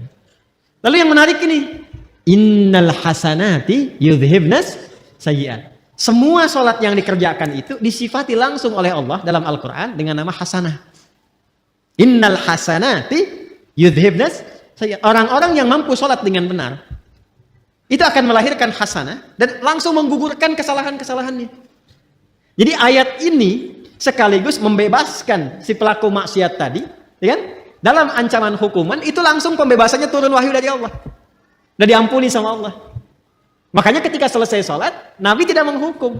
Karena selesai masalahnya dengan taubatnya itu. Ya, selesai masalahnya. Makanya kalau ada persoalan, jangan semua masalah itu di broadcast. Dibikin status. Diselesaikan. Curhat sama Allah atau minta solusi pada yang sekiranya memberikan solusi. Saya tarik lagi, apa hubungannya dengan ini? Jadi begitu selesai tuntas ini, salat yang ditunaikan, turunlah ampunan Allah Subhanahu wa taala dan disebut dengan hasanah. Innal hasanati yudhhibnas sayyi'at. Apa hubungan dengan pembahasan kita? Sangat nyambung. Karena ketika turun ayat itu sekaligus memberikan sebuah penguat dan penegas bahwa salat itu bila dikerjakan dengan benar, termasuk rangkaian ibadah, dia mampu menekan perbuatan-perbuatan maksiat dan merubah keburukan itu menjadi hasanah. Sedangkan hasanah itu bagian dari konsepsi takwa. Coba Al-Arba'in, ini ngaji hadisnya sampai mana ya? Coba Al-Arba'in dibuka yang nomor 18 itu. Ya, kalau saya nggak keliru nomor 18 tuh. An Jundub bin Junadah wa Mu'adz bin Jabal radhiyallahu ta'ala anhuma qala Rasulullah sallallahu alaihi wasallam, ittaqillaha haitsuma kunta wa atbi'is sayyi'atal hasanata tamhuha. Kan kalimat hasanah dibuka dengan takwa di situ kan? Hei, mana hafalannya nih? Saya menghafal satu-satu bagian hidup kita itu. Ittaqillaha haitsuma kunta. Tingkatkan takwamu kepada Allah dimanapun kamu berada. Kalau mampu meningkatkan takwa, akan melahirkan hasanah. Hasanah itu yang akan menutup segala keburukan-keburukan. Makanya kalau orang salatnya benar, muncullah kemudian rambatan-rambatan kebaikan, tertutup peluang-peluang setan untuk menggoda, yang keluar yang baik-baiknya saja. Itu yang menjadikan digambarkan dalam salat ketika kita kemudian angkat tangan, simpan di sini, menutup ini, tutup, jaga, dan lihat baik-baik. Cara menutupnya kan begini. Ini sekali lagi, ini bukan ilmu otak-atik ya. Ini hasil riset. Coba lihat baik-baik. Yang ditutup yang kiri kan? Yang tutup yang kanan kan? Begini kan? Bukan begini ya? Awas, kanan di depan, begini. Yang menutup, kiri di dalam. Baru begini kan? Dan ada 3 cara. 3 cara. Yang telapak ini, ketemu punggung di sini. 1. Kemudian ini bisa menggenggam, bisa begini. Bisa begini, bisa menggenggam. Sama antara laki-laki dengan perempuan. Ini 1. Yang kedua, ini pergelangan. Ketemu pergelangan di sini. Ini. Di sini, begini. Yang pertama begini. Ini, telapak ketemu punggung, begini. Bisa digenggam. Yang kedua, ini pergelangan ketemu pergelangan di sini. Dan itu langsung ya, nggak usah diukur dulu. Allah. Langsung ya. Yang ketiga lewat dikit di sini, tapi nggak sampai sini. Lewat dikit di sini. Jadi di sini, lewat dikit ke sini, tapi nggak sampai ke sini. Ya, awas nggak sampai. Dan ini nggak disukai. Bahkan ada beberapa yang menyebutkan riwayat yang sampai tidak disukai seperti orang sombong. Ya, orang sombong. Kadang-kadang kalau ngawasin proyek bangunan kan begini gitu. Jadi bukan di sini, hati-hati ya. Hati-hati yang subuh-subuh ke puncak tuh kadang-kadang begini di sini. Nah, ini lihat, ini kanan, ini kiri. Ini mahal sekali, Saya gambarkan begini. Kalau Anda berbuat sesuatu yang baik, itu sering diilustrasikan dengan kanan atau kiri? Kalau Anda berbuat sesuatu yang buruk, jangan Anda lah. Ada yang berbuat yang buruk, diilustrasikan dengan apa? Kanan atau kiri?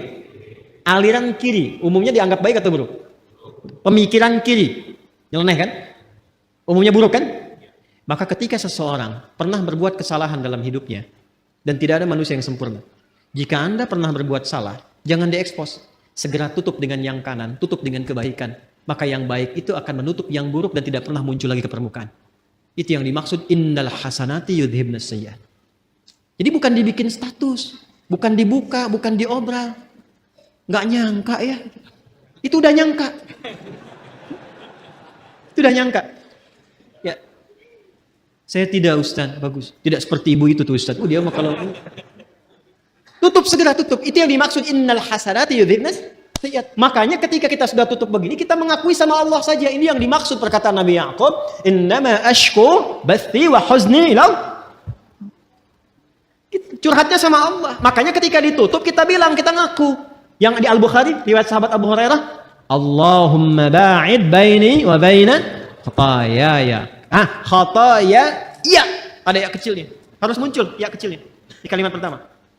Allahumma ba'id baini wa baina khataaya, ya. Karena ya terakhir itu pengakuan. Cara menerjemahkannya begini. Kadang cara menerjemahkan itu kalau mau dalam, kadang-kadang ada yang harus diawalkan walaupun urutan katanya di terakhir. Khataaya itu jamak dari kata khoti'ah. Kesalahan yang dilakukan sekali. Kalau berkali-kali, khataaya, ya-nya panjang, khataaya. Kalau ada ya pendek di akhirnya, ya, gitu. Khataaya, ya. Ya terakhirnya itu mengakui, pengakuan. Salah. Jadi kita berkata begini dalam salat, begitu kita tutup begini, kita katakan, ya Allah, saya mengakui hamba ini banyak dosanya. Dan kita sedang menghadap Allah. Dan suasananya kita merasakan mungkin itu salat terakhir yang kita tunaikan. Kan bahasa Qur'annya begitu. Wa annahum ilaihi raji'un. Rasakan mungkin kamu berpulang dalam salat itu. Kan ingin husnul khatimah kan?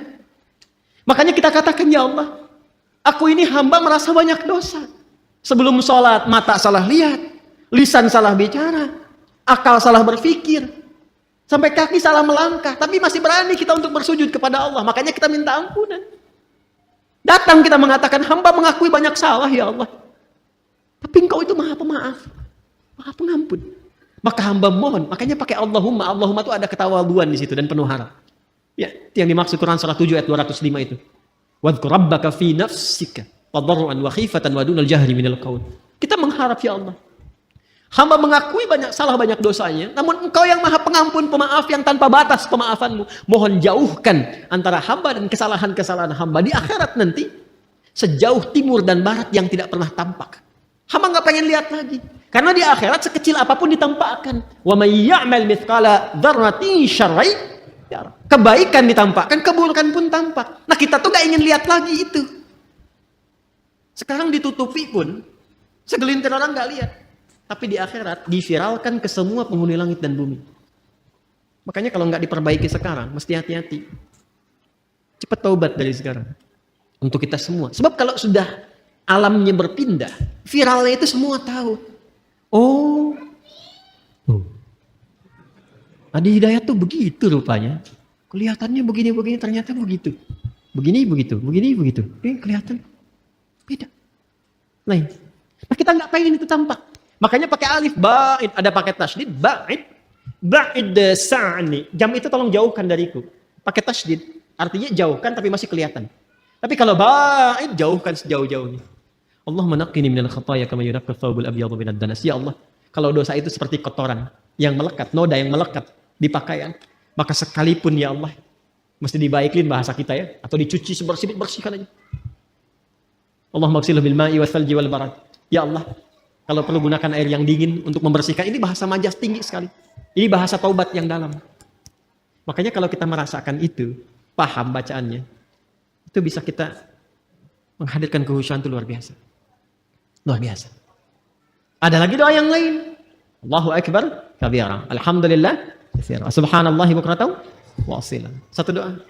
Tambah lagi misalnya, wajjahtu wajhiya lilladzi fataras samawati wal arda hanifan muslima wa ma ana minal inna salati wa nusuki wa mahyaya wa mamati lillahi rabbil la syarika lahu bidzalika umirtu wa ana awwalul muslimin wa ana minal muslimin. Itu malaikat turun datang menjaga. Makanya Ali bin Abi Thalib sangat konsisten membaca doa itu dalam iftitahnya. Itu tinggi nilainya. Ya Allah, saya pasrah dalam salat ini kepada pencipta penguasa langit dan bumi. Ya Allah, saya salat selama ini. Saya ibadah selama ini. Saya hidup pun ya Allah, atau Engkau wafatkan aku saat salat ini. Aku pasrah lillahi rabbil alamin. La syarikalah, aku berikrar gak akan pernah musyrik kepadamu ya Allah. Dan mohon saksikan wa ana minal muslimin wa ana awwalul muslimin, sejak saat ini saya salat, saya akan lebih tunduk patuh pada semua ketentuanmu. Makanya kalau baca doa iftitah yang wajah tuh habis salat berbuat maksiat, wah, itu saya nggak bisa lukiskan. Ada hal yang tidak tepat yang dilakukan. Nah, ini yang dimaksudkan itu. Ini yang tadi saya katakan, untuk menjaga takwa supaya muncul, supaya kuat, maka ibadah itu perbanyak. Di antaranya sholat, makanya sholatnya tingkatkan. Yang 5 itu standar, yang pokok itu. Tambah, semua menu sholat keluarkan. Dan rasakan perbedaannya. Rasakan perbedaannya, rasakan bedanya, bedakan rasanya, dan pasti akan terasa bedanya.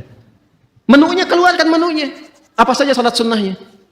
Ya, dari mulai pagi, siang, sore, sampai ke malam. Lalu saya sih menyarankan pada diri saya dan mengajak pada teman-teman, sepanjang hidup berusahalah semua menu sholat pernah ditunaikan. Ya, berusahalah. Rinci dulu. Minimal walaupun cuma sekali misalnya yang sunnah. Ketika dihisab di hari kiamat, alhamdulillah rapat kita bagus. Semua jenis sholat pernah kita kerjakan. Ya, sholat jenazah pernah? Halo, kenapa begini? Jenazah pernah? Itu langka itu, ya. Makanya kalau ada sempatkan, kalau memungkinkan. Makanya pahalanya tinggi, 1 qirat sebesar gunung. Dan sholat-sholat yang lainnya maksimalkan. Nah, apalagi yang lainnya, semua jenis ibadah. Baca Quran ibadah tidak? Ibadah. Makanya Quran itu tembusnya langsung ke jiwa. Wa syifaun lima fis sudur. Mana Qurannya? Syifaun lima fis sudur. Sedangkan setan tugasnya memberikan waswas. Alladzi waswisu fi sudur linnas. Lawan dari itu apa? Quran. Makanya kalau orang rajin baca Quran, bacanya benar, setan menjauh. Menjauh setan. Apalagi misalnya infak. Infak itu untuk melapangkan jiwa. Berbagi itu bisa melapangkan hati. Sama dengan memaafkan orang lain. Memaafkan, menahan amarah. Sama dengan infak itu kalau nggak lapang hatinya nggak mungkin bisa berbagi. Makanya infak itu disandingkan dengan menahan amarah dan memaafkan orang. Itu satu sandingan di Ali Imran ayat 134. Alladzina yunfiquna fis sarra'i wad dharra'i wal kadhiminal ghaidha wal 'afina 'anil nas wallahu yuhibbul Wah sini, dan itu ciri orang takwa. Karena ayat 133-nya berbicara tentang ciri orang takwa. Kan Anda tulis tadi, Quran surah 3, ayat 133 sampai 134. Wasari'u ila maghfiratin mir rabbikum wa jannatin arduhas samawati wal ardu uiddat lil. Siapa orang takwa yang punya surga seluas langit dan bumi ini? Dikasih surga seluas langit dan bumi, lapang sekali. Bagi siapa? Bagi orang yang lapang hatinya. Apa cirinya? Gemar berbagi, bisa memaafkan, menahan amarah. Itu latihan. Latihan. Dan pada akhirnya kita berpikir tentang akhirat. Jadi merenungkan tentang akhirat, tentang kematian, kita akan pulang dan sebagainya. Itu bisa memperkuat jiwa takwa kita. Sehingga itu yang membuat kita gemar ibadah. Kan bekal akhirat itu ibadah. Ya kan? Harta yang kita bawa itu sekarang, itu sifatnya duniawi. Baru jadi bekal akhirat kalau dipakai ibadah. Antum pakai sepeda berapa banyak tuh? Hah? Udah dipakai ibadah belum? Udah berapa kali mengantarkan ke masjid dibandingkan dengan dipakai ibadah subuh? Jalan-jalan, sepedaan, bikin grup. Kenapa grup yang nggak dibawa untuk ke masjid? Ikut ta'lim, pakai sepedanya. Hah? Pakai motornya. Apa jawab hisab di hadapan Allah di hari kiamat? Aku berikan nikmat kepadamu berupa nikmat A yang tidak aku berikan pada hamba yang lain. Dia nggak punya sepeda, jalan dengan kaki dan sendal jepitnya itu ke masjidku. Kamu aku kasih mobil A, mobil B, motor C, sampai sepeda yang paling mahal. Yang di bumi cuma ada satu. Nggak sanggup mengantarkan kau ke masjid. Belum bisa dipakai ibadah. Buka lemari. Lihat semua jenis pakaian yang ada di lemari itu. Udah dipakai ibadah belum? Kelihatannya sederhana. Tapi itu bisa meringankan hisab. Minimal pakai dulu ibadah. Ya, saya mencoba membiasakan begitu. Jadi kalau ada apapun itu, baju, walaupun cuma kaos, pakai, tutup lagi, pakai sholat dulu. Jadi ketika ditanya ya di hidayat, ada nikmatku di hari, ya Allah Engkau maha mengetahui ya Allah. Mulut kan dikunci, bajunya bicara. Dan dia bersaksi, aku pertama kali dipakai ya Allah, sholat, menyembahmu, sujud kepadamu. Wah itu indah tuh, tenang hati kita tuh. Tenang. Nah sekarang, malam ini tinggal kita evaluasi diri. Apakah pancaran-pancaran itu sudah keluar dari ekspresi tubuh kita dari ujung kepala sampai ujung kaki? Itu yang dijaga, dimaksimalkan sampai kita berpulang. Bila kita mampu berlatih itu, yang pertama Allah berikan ke dalam jiwa. Tanda-tanda mendapatkan perubahan itu, tanda-tandanya. Pertama diberikan ketenangan dulu. Ketenangan. Makanya kata sadrun, itu dilekatkan dengan insyirah, syarah. Syarah itu lapang, tenang, nyaman. Nabi ketika mendapatkan ketenangan, turun Quran surah Al-Insyirah. Surah 95 itu kan? 94, 95 At-Tin. Ya. Alam nashrah laka sadrak. Itu kan sadrun. Ya, alam nashrah laka. Bukankah sudah kami lapangkan keadaan jiwamu ya Muhammad sallallahu alaihi wasallam? Makanya bedanya Nabi Muhammad dengan Nabi Musa digambarkan di Quran. Lapang Nabi Muhammad lebih lapang. Nabi Musa itu sebelum berdakwah ke Firaun, doa dulu. Rabbi syrahli sadri. Qala rabbi syrahli. Quran surah apa? Taha. Ayat berapa? 25. Kan? Qala rabbi syrahli sadri. Wa yassir li amri. Wahlul 'uqdatam min lisani yafqahu. Ya Allah lapangkan hatiku supaya kalau dicaci maki Firaun karena hatinya lapang enggak banyak berefek. Sebab kalau berefek sedikit saja Nabi Musa tersinggung keluar kata-kata jadi karena beliau nabi. Firaun ya Allah keterlaluan nih. Wafatkan aja sekarang, wafat. Hikmah enggak tampak. Ya. Jadi beliau berdoa, Rabbi syrahli sadri. Berdoa dikabulkan. Nabi Muhammad enggak minta turun ayat alam nashrah laka sadri. Nabi Musa berdoa, wa yassirli amri. Dikabulkan. Nabi Muhammad enggak minta turun ayat wa nuyassiruka lil yusra.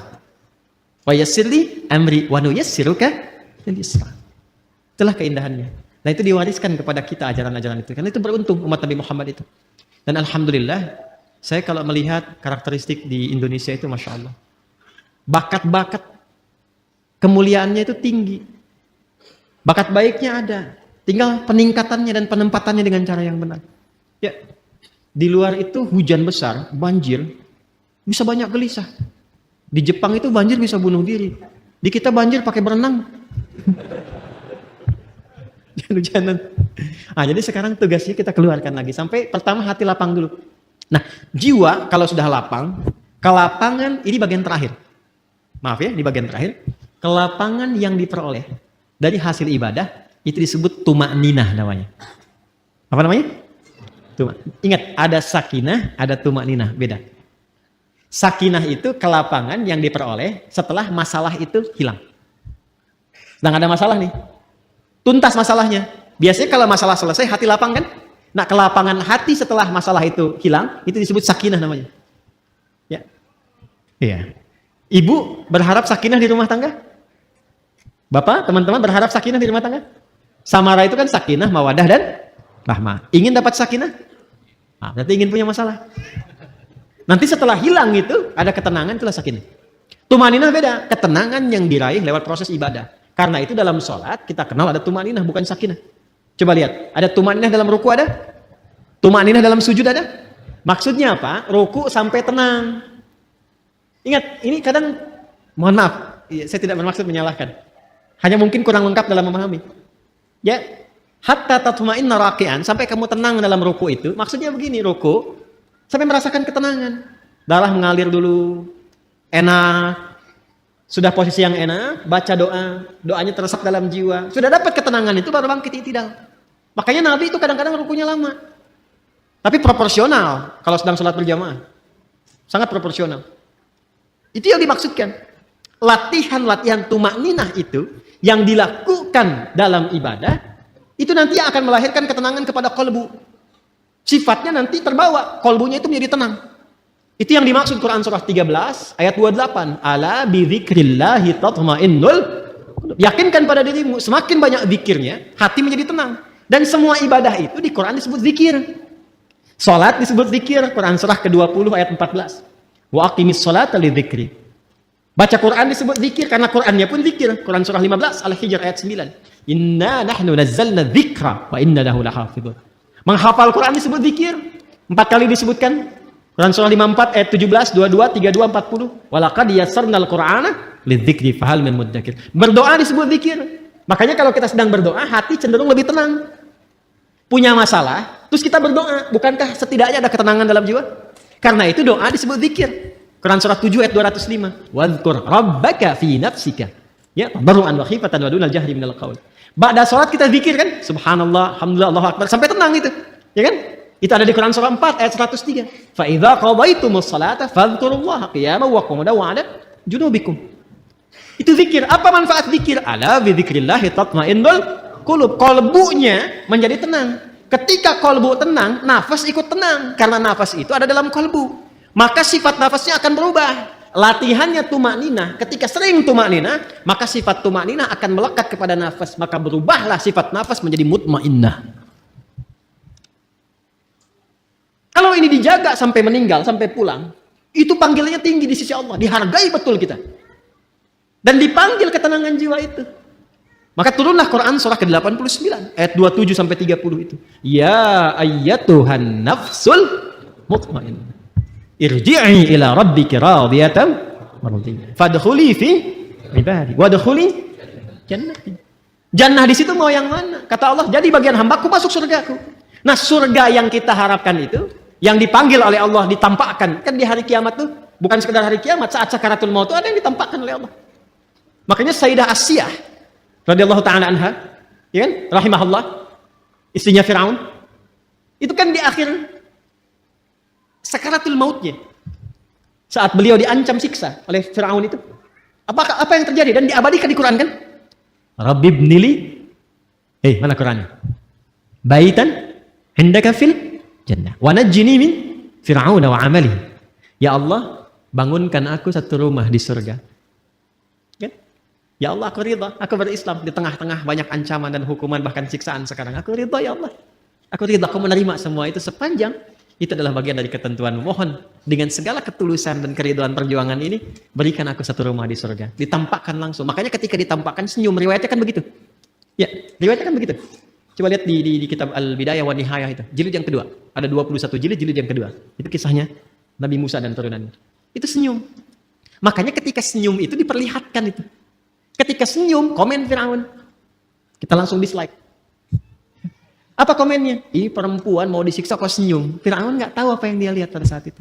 Maka ditampakkanlah kenikmatannya, tenang, senyum. Ketenangan itu yang menjadikan pulangnya tak terasa. Seperti rambut yang ditarik dari adonan yang sangat lembut itu.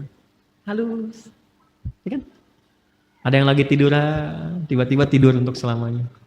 Hati-hati yang lagi tiduran. Yang lagi baca Quran, ada yang lagi sujud meninggal. Ya kan? Ya, luar biasa tuh. Nah, itu yang dimaksudkan. Jadi semua nyambung. Nah, fadkhuli jannati, masuk ke surgaku. Surga yang mana yang dimasuki? Itu bergantung pada latihan ibadah kita untuk membentuk karakter nafsu mutmainnah tadi. Makanya orang-orang yang masuk surga Firdaus pun latihannya nggak jauh dari sholat, dari zakat, menahan nafsu. Coba lihat Quran surah ke-23 tadi, ayat 1 sampai 11. Qad aflahal mu'minun. Siapa itu? Alladzina hum fi salatihim walladzina hum 'anil lagwi mu'ridun walladzina hum lizakati. Berbagi, latihan sholat, itu sampai ulaika humul warithun alladzina yarithunal firdausa hum fiha khalidun. Anda menulis di taman surga, Quran surah 51 tadi, ayat 15 sampai 23, apa amalannya? Innal muttaqina fi jannatin wa 'uyun akhidina ma atahum rabbuhum innahum kanu qabla dzalika muhsinin. Apa amalannya? Kanu qalila minal laili ma yahja'un. Salat, wa bil ashari hum yastaghfirun, dzikir, wa fi amwalihim haqqul lis-sa'ili wal mahrum, berbagi. Itu enggak jauh. Makanya hidup tuh itu aja yang dikeluarkan. Keluarkan kurikulum surganya, konsisten ikuti sampai meninggal, nggak susah. Itu aja. Kok meninggal juga? Oh, meninggal. Meninggal. Sama kita semua. CM, calon meninggal. Ya. Pasti meninggal kan? Sudah tahu akan meninggal, kenapa nggak disiapin? Anda kalau sudah tahu mendung di luar, kan hujan, dan terlihat sudah mulai ada, airnya sudah mulai jatuh-jatuh, bukankah Anda siap-siap? Manusia ini kadang-kadang aneh gitu, logika berpikirnya. Udah tahu mau meninggal, tapi nggak siap-siap buat meninggalnya. Dan kita ini beruntung jadi muslim, karena sebelum meninggal sudah dikabari bekal-bekal untuk persiapan meninggal. Dan diinfokan alam setelah meninggal. Temukan dimanapun, Anda nggak akan temukan keterangan bab-bab tentang pasca kematian. Ada apa, tahap stepnya kemana, bagaimana hasilnya, dan seterusnya. Alhamdulillah, segala puji hanya milik Allah yang telah memberikan kita kesempatan untuk mendengarkan dan merenungkan ceramah yang penuh dengan hikmah ini. Pada kesempatan kali ini, kita telah menyimak bersama penjelasan Ustadz Adi Hidayat mengenai kehidupan yang penuh dengan ketenangan, takwa, dan tujuan yang jelas dalam menghadapi setiap ujian hidup. Betapa pentingnya bagi kita semua untuk menjalani hidup dengan penuh kesadaran bahwa setiap masalah yang datang adalah ujian dari Allah, dan sejatinya tiap ujian dalam hidup memiliki tujuan yang baik. Ujian hidup ini bukan untuk membuat kita terjatuh, tetapi untuk membentuk kita menjadi pribadi yang lebih kuat, lebih sabar, dan lebih dekat dengan Allah. Dari ceramah Ustadz Adi Hidayat, kita diajarkan untuk membangun keyakinan diri dalam menghadapi setiap ujian. Allah tidak akan memberikan ujian yang melebihi kemampuan hambanya, dan setiap ujian yang datang pasti memiliki solusi yang sudah Allah siapkan. Ini adalah bagian dari kasih sayang Allah kepada kita. Allah tidak akan membiarkan hambanya tanpa pertolongan, karena Allah Maha Pengasih dan Maha Penyayang. Ustadz Adi Hidayat juga menjelaskan dengan sangat jelas tentang konsep takwa. Takwa bukan hanya sekedar menjalankan ibadah ritual seperti salat, tetapi takwa adalah sebuah kualitas hidup yang mencakup sikap kita dalam berinteraksi dengan sesama, menjaga kehormatan diri, dan selalu berusaha untuk memperbaiki diri. Takwa adalah akumulasi dari sifat-sifat baik yang dimiliki oleh setiap manusia yang berusaha untuk mendekatkan diri kepada Allah. Takwa menjadikan kita lebih sabar dalam menghadapi tantangan, lebih rendah hati dalam kehidupan sosial, dan lebih ikhlas dalam menerima segala ketentuan Allah. Bahkan, dalam menghadapi masalah besar sekalipun, kita tidak perlu takut atau khawatir. Ketenangan yang sejati hanya datang ketika kita benar-benar yakin bahwa kita dapat menyelesaikan masalah tersebut dengan bantuan Allah. Ketika kita mengikuti petunjuk Allah, kita akan menemukan kedamaian dalam setiap langkah kita. Begitu pula ketika kita mendekatkan diri kepadanya melalui salat dan doa, kita akan merasakan ketenangan yang luar biasa yang tidak bisa didapatkan dari hal-hal duniawi lainnya.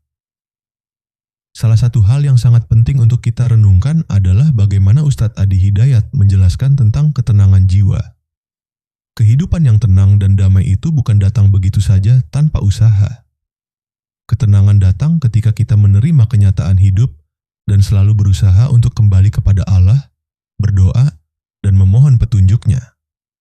Setiap ujian yang datang bukan untuk membuat kita terpuruk, tetapi untuk mengingatkan kita agar semakin mendekatkan diri kepada Allah. Ketika kita menghadapi ujian, seringkali kita merasa cemas dan khawatir tentang masa depan kita. Namun, Ustadz Adi Hidayat mengingatkan kita bahwa kita harus selalu yakin bahwa setiap masalah pasti ada solusinya.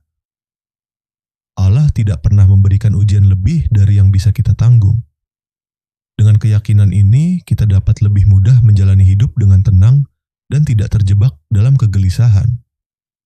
Melalui ceramah ini, kita juga belajar bahwa hidup ini bukan hanya tentang mengejar materi dan kesenangan duniawi, tetapi tentang bagaimana kita bisa memperbaiki diri dan menjalankan misi hidup kita di bumi ini sesuai dengan petunjuk Allah. Ustadz Adi Hidayat menjelaskan bahwa kita diutus ke dunia ini untuk memakmurkan bumi dan melaksanakan ibadah dengan penuh keikhlasan. Setiap tugas yang kita emban di dunia ini adalah bagian dari ibadah kita kepada Allah.